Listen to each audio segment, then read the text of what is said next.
Now, the 11th edition of the world's biggest, richest and most popular T20 competition gets underway on Saturday.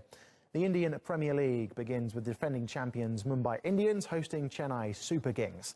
It's a tournament that lit the fuse for the 2020 format and divides opinion.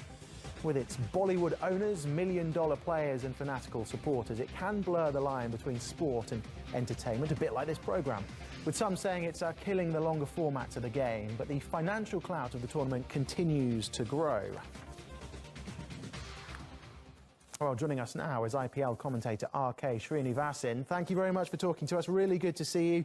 So it all begins then on Saturday. Is it bigger than ever, the IPL, or are there signs that the juggernaut is beginning to slow down somewhat?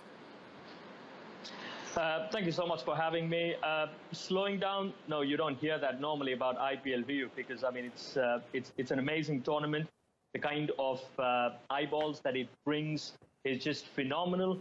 I think, in fact, I mean, if you talk about this edition of the IPL, it's probably one of the biggest, simply because of the fact that you've got Chennai Super Kings, one of the franchises, coming back into the fold. Rajasthan Royals is back as well. So it goes back to its original A team, so to speak. And in terms of the kind of fan base that a team like Chennai Super Kings has, it's immense. So there's one section of the nation that is eagerly waiting for this tournament to kickstart, and it's a blockbuster clash as well.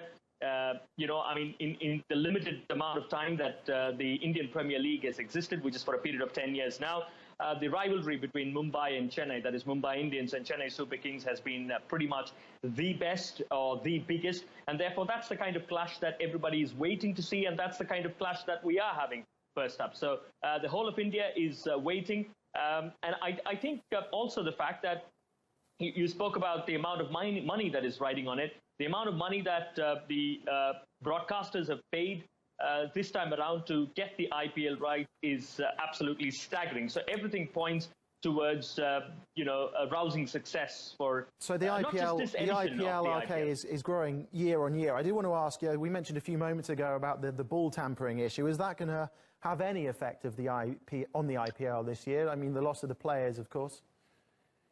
Well, I think in terms of the loss of the players, probably with respect to a particular franchisee, maybe it could be a bit of an issue because strictly in terms of what those players in David Warner or Stephen Smith can bring to the table, there's a bit of a setback for the respective franchisee. Because, I mean, I think Rajasthan Royals, even before the auctions, they had decided to have one player in their midst, as in retain one player, and that was Stephen Smith. So in that sense, they decided to build a team around Stephen Smith as their leader, but that never really materialized because of everything that happened in Australia, which meant that they had to alter their strategies and bring in somebody else.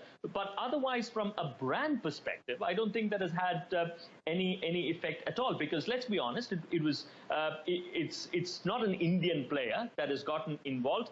Yes, you respect David Warner. Yes, you respect Stephen Smith. But I don't really think the popularity of the league per se being affected. Okay, RK, thank you very much. Unfortunately, time is against us. But thank you for talking to us here on Beyond the Game.